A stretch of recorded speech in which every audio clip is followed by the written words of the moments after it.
Welcome students. Today we will discuss about the chapter 5 geography water. Students, first of all we should discuss about how water is essential for us.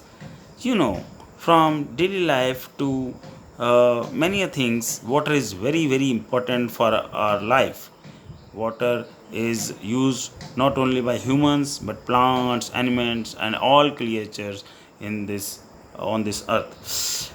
Basically, water is used for irrigation. That is how we get our food from the plants, and we get crops. And the irrigation helps in good produce of crops. Students, we are having electricity. We run our many gadgets with the help of electricity that is again generated with the help of water. The river water is used to get the hydroelectricity. So you can see that water is essential for our life. Students, now the water cycle. It's very important. Water cycle is basically a journey of water from surface of the earth to the atmosphere and again from atmosphere to the surface of the earth. In water cycle there are three major processes involved. First of all are oceans, which are big water bodies. The water is evaporated and it changes into water vapor. It goes in the atmosphere. As it goes upwards the temperature decreases.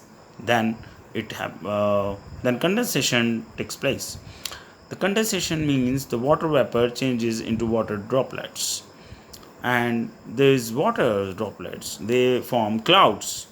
The clouds, when they become heavy, so again water in the form of rain, hail, snow, it comes towards the earth's surface, and it is called water cycle. So change of water from one form to other is called water cycle. It's again a circulation between ocean, atmosphere, and land. So three processes which are involved are evaporation, condensation, and precipitation. Distribution of water bodies. Students, the water is not distributed same all over the earth. Some places are having water scarcity and some are having surplus water. Students, most of the water in the ocean is in the form of saline water. It is called salty water. On earth we are having only 3% fresh water. So oceans they are having 97.3 saline water and around 3% we are having fresh water. And this again in this chapter the major topics are ocean circulation, the water movement. So ponds and lakes have calm water where ocean water keeps moving continuously. The movement that occurs in ocean can be categorized into waves, tides, and ocean currents. Student, waves, as you might have seen people doing some adventure sports like surfing. So waves are used for that. But how waves are caused? When the water on the surface of the ocean rises and falls, they are called waves. They are formed when winds scrape across the ocean surface. So the movement of the wind, the speed of the wind is involved. So if the stronger the wind blows, the bigger the wave becomes. During the storm, the wind blows at a very high speed and therefore huge waves are formed. These waves are very strong, hence cause destruction.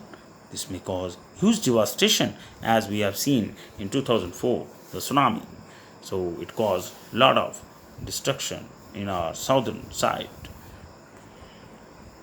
Our big ship sank into water due to the high waves. Student, there is a positive also that wave energies are also used to generate the electricity. Chile, the South American nation, is having vast scope and they are leading in using the wave energy. Tides. This is again one of the movement of the ocean water. The rhythmic rise and fall of ocean water occur twice in a day is known as tides. Tides may be high or low. It is high tide when water covers much of the shore by rising to its highest level. But it is low tide when water falls to its lowest level and recedes from the shore. This is a pic of high tide. You can see These are giant tides. Low tide.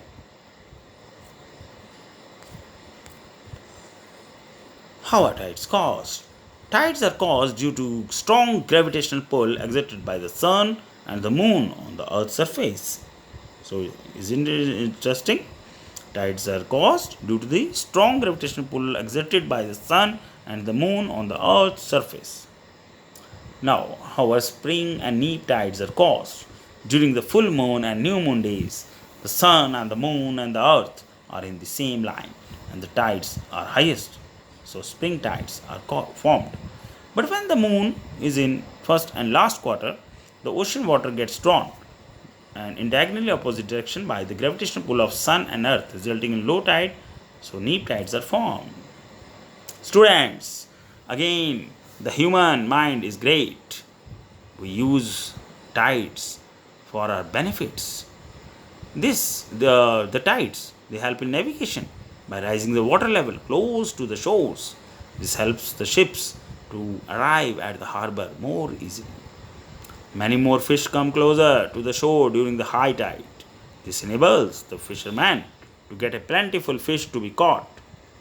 Rise and fall, very important. The rise and fall of water due to tides is being used to generate electricity in some places. This is called tidal energy. Students, with most of the tidal power capacity 511 megawatt, South Korea is leading the way globally according to the information provided by National Energy Board of Canada. South Korea is followed by France with 246 megawatt and the United Kingdom with 139 megawatt. So you can see that how humans are transforming these natural things into their benefits. So tidal energy is again very important. Ocean currents. This is again very important moment. The ocean currents are streams of water flowing constantly on the ocean surface in a definite direction. The ocean currents may be warm or cold. The warm ocean currents originates near the equator as we are having vertical sun rays. So a lot of heat is here. These warm currents, they move towards poles. The cold current, as the name suggests, they carry water from polar or higher latitudes to tropical or lower latitudes. For example, the Labrador Ocean current is cold current. The Gulf Stream is a warm current. The ocean current influences the temperature condition of the area. So, ocean currents are very important. They influence the place's temperature, and place can be one more thing, where the warm current and cold current meets. These are the best fishing grounds of the world.